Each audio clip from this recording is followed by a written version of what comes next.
Hello everyone, welcome back to my channel that is English field. So friends, कैसे हैं आप सब और आपकी तैयारियां कैसी चल रही है LT grade and TGT PGT की।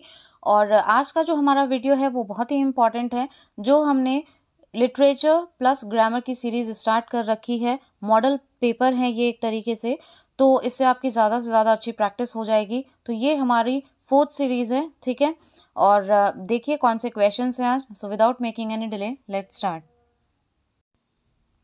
A caesura is a blank in a line, ठीक है। caesura क्या होता है, ये एक पॉज होता है।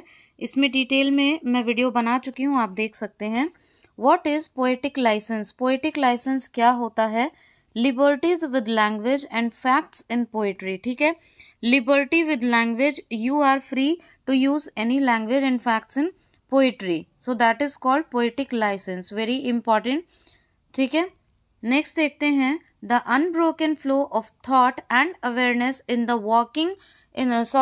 वेकिंग माइंड इज कॉल्ड, ठीक है। तो इसका करेक्ट आंसर होगा स्ट्रीम ऑफ कॉन्शियसनेस। ये सारी चीज़ें मैं ऑलरेडी आपको डिटेल में करा चुकी हूँ। A is the correct option. Question number 4, what is meant by catharsis, ठीक है। कैथारसिस क्या होता है? Purgation of emotions of pity and fair.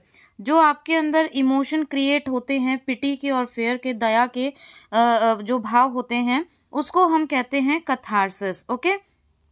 Next question है, द टर्म डिस्टोपिया इम्प्लाइज। जो टर्म डिस्टोपिया है वो क्या बताती है, किससे रिलेटेड है इन ऑप्शन में से? Unpleasant imaginary world, okay, this is the correct answer. Next, conflicts are of two kind, external and. Conflicts कितने टाइप के होते हैं? एक होता है एक्सटर्नल और एक होता है इंटरनल। और जैसा कि मैंने हमेशा से आपको बताया है, एकदम आसपास के ही आपको यहाँ पे कंफ्यूज करने वाले ऑप्शंस दिए हुए हैं, but if you have done each and everything on conceptual base, then you will be able to answer any of the question, okay. Now see question number 7th, denotation. denotation क्या होता है? The literal or primary meaning of the word, that is called denotation. Next, a feeling or idea that is suggested by a particular word, although it need not to be a part of word's meaning, or something suggested by an object or situation. So कौन सा इसका correct answer होगा question number 8 का? वो होगा connotation. इस पे भी हम डिटेल में बात कर चुके हैं। This is called connotation. Now next, a sudden and surprising action और turn of events specially in a play, that is called coup de theatre, okay. B is the correct answer. Next है question number 10th,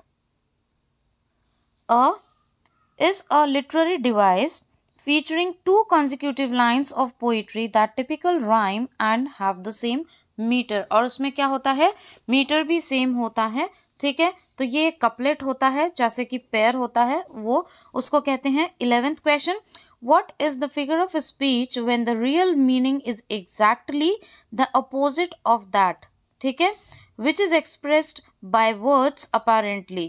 उसके just opposite होती है जो दिखाया जाता है meaning, लेकिन उसके जो रियल मीनिंग होती है वो ठीक उसके अपोजिट होती है, that is called irony.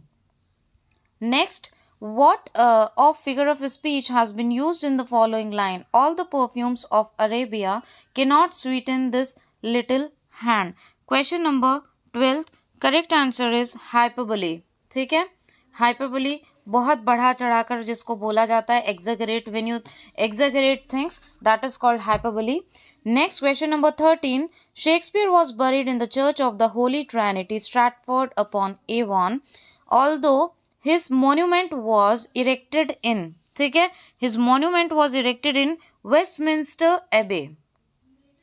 Next, Shakespeare's birth places. Shakespeare का जो बर्थ प्लेस था वो क्या था? Stratford upon Avon. This is also very important question.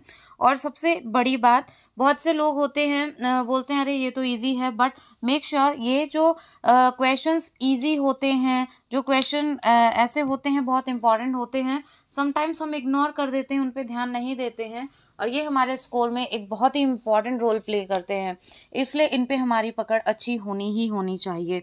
These are the important sections.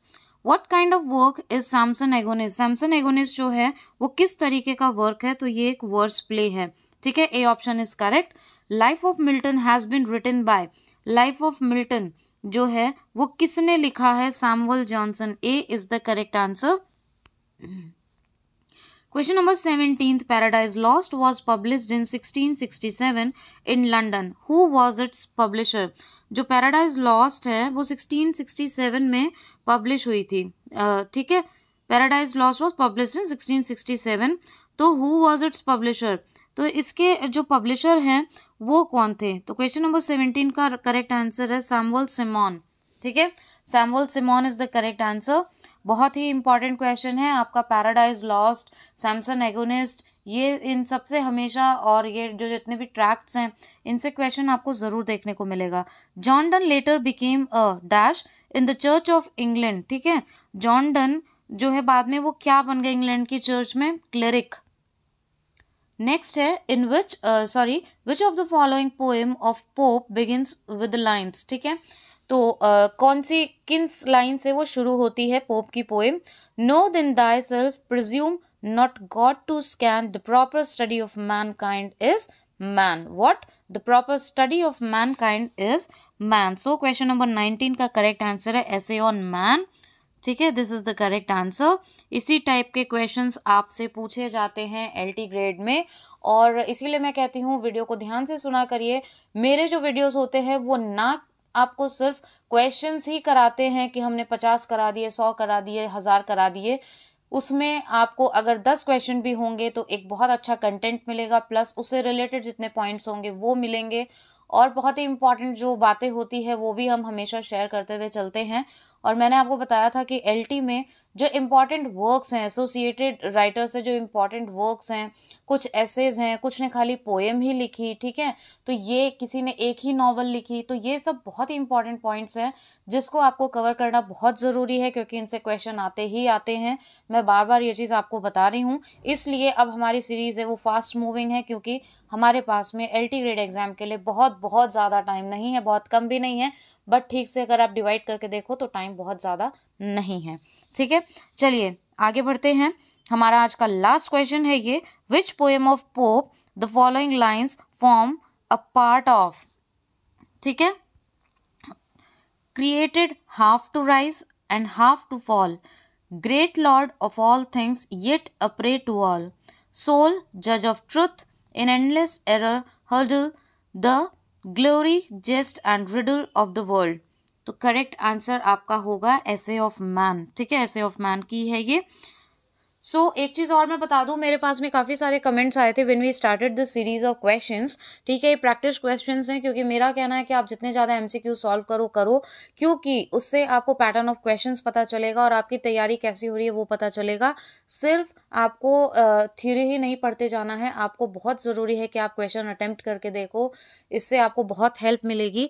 दूसरी चीज़, बहुत सारे कमेंट्स आए थे कि ma'am line by line poems explain कर दीजिए, तो मैं आपको एकदम अश्योर करना चाहती हूँ कि लाइन बाय लाइन बाकी मैंने पोएम्स एक्सप्लेन की है कुछ, और कुछ जो बची हैं वो हम बिल्कुल करेंगे। अब एकदम स्पीडली कवर करेंगे फ्री ऑफ कॉस्ट इसी चैनल पे और ऑथेंटिक कंटेंट के साथ में, और लाइन बाय लाइन मैं आपको पोएम्स दूंगी, ये मेरा प्रॉमिस है आपसे, ठीक है। तो इसी चैनल पे हम कवर करेंगे। कुछ जो मैंने ऑलरेडी कवर कर रखी है आप प्लेलिस्ट में जाके चेक कर सकते हो।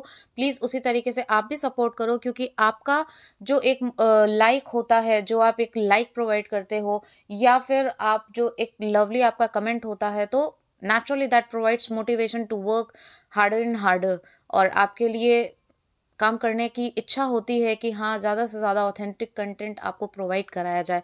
तो अगर वीडियो बेनिफिशियल लगता है तो प्लीज़ लाइक करें, नहीं लगता है तो डिसलाइक भी कर सकते हो, ठीक है। और अपना फीडबैक देना बिल्कुल ना भूलें। If you have any of the suggestion related to videos और related to any topic, if you want me to explain any topic, then also please do comment in comment box, क्योंकि उससे आपके videos में improvements होगी और वो आप ही के लिए और भी बेनिफिशियल होंगे। और आपका फीडबैक मेरे लिए बहुत इंपॉर्टेंट रखता है, ठीक है, बहुत ही इंपॉर्टेंस है आपके फीडबैक की। बाकी जितने भी प्लेलिस्ट हैं उनको आप चेक करें, आपके मोस्टली आंसर्स उन प्लेलिस्ट में छिपे होते हैं, लेकिन आप चेक नहीं करते हो, ठीक है। तो मिलते हैं दोबारा से, तब तक के लिए चैनल को सब्सक्राइब ज़रूर कर लीजिएगा, जिससे कि नेक्स्ट सीरीज़ का इन्फॉर्मेशन, उसका नोटिफिकेशन आपको मिल जाए, और बेल आइकन को हिट कर दीजिएगा। Thank you so much for watching and giving your precious time and for all your support.